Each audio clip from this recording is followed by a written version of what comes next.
Единствено партия Величие спазва добро богоприличие. Във величие не само говорят, но и триглавата ламя ще преборят. Величие възражда селото, духа и морала в обществото. Корупцията разобличават и мафията разрушава. Заедно с партия Величие победата ще е с отличие.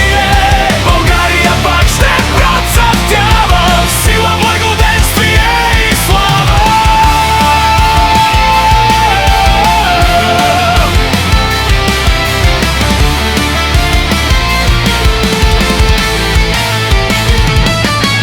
Величествен е историческия парк и все по-красив той ще става. Той паметта ни съхранява и прославя нашата държава. Страната ни потънала в боклуци от безхаберие във всички институции.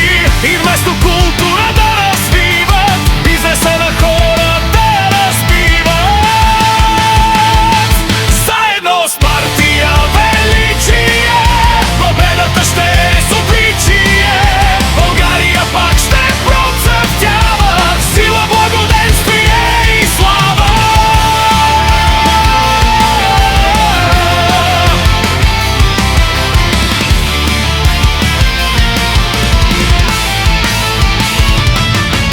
С истината е непобедим, патриот е и велин, готов да служи на народа и да пази нашата природа.